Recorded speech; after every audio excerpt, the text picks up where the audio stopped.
శంషాబాద్ అంతర్జాతీయ విమానాశ్రయంలో వైద్య ఆరోగ్య శాఖ అధికారుల అలర్ట్నెస్ కారణంగా ఒక పెద్ద ముప్పు ముందే అడ్డుకోబడింది.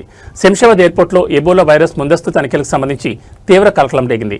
గతంలో ఎబోలా వ్యాధి హిస్టరీ ఉన్న ఒక విదేశీ ప్రయాణికుని విమానాశ్రయ ఇమిగ్రేషన్ మరియు వైద్య బృందాలు ప్రాథమిక స్క్రీనింగ్లోని అత్యంత సమర్థవంతంగా గుర్తించాయి. అంతర్జాతీయ విమానయాన వైద్య నిబంధనల ప్రకారం అతన్ని భారతదేశంలోకి ప్రవేశించకుండా ముందస్తు జాగ్రత్తగా తీసుకుని తిరిగి వెనక్కి పంపించి వేశారు. సూడాన్ దేశానికి చెందిన మహమ్మద్ అనే ప్రయాణికుడు శంషాబాద్ విమానాశ్రయానికి చేరుకోగా ఎయిర్పోర్ట్లోని అంతర్జాతీయ హెల్త్ స్క్రీనింగ్ కౌంటర్ వద్ద అధికారులు పత్రాలను పరిశీలించారు. ఈ తనిఖీలో అతనికి గతంలో ఎబోలా వైరస్ సోకిన హిస్టరీ ఉన్నట్లు వైద్య నిపుణులు కనుగొన్నారు. ఏమాత్రం ఆలస్యం చేయకుండా అంతర్జాతీయ ప్రోటోకాల్ మరియు పబ్లిక్ హెల్త్ సేఫ్టీ నిబంధనల ప్రకారం సదరు సూడాన్ పౌరుని నగరంలో గానీ దేశ సరిహద్దుల్లో గానీ అనుమతించకుండా వచ్చిన విమానంలోనే తిరిగి వెనక్కి పంపించేశారు.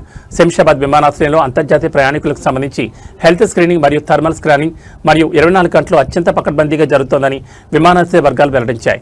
ఈ ఘటనపై తెలంగాణ వైద్య ఆరోగ్య శాఖ వెంటనే స్పందించింది.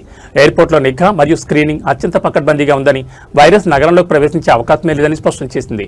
కాబట్టి గ్రేటర్ హైదరాబాద్ మరియు రాష్ట్ర ప్రజలు ఎబోలా వైరస్ పట్ల ఎలాంటి ఆందోళన గానీ భయాందోళన గానీ చెందాల్సిన అవసరం లేదని హెల్త్ డిపార్ట్మెంట్ అధికారిక భరోసా ఇచ్చింది.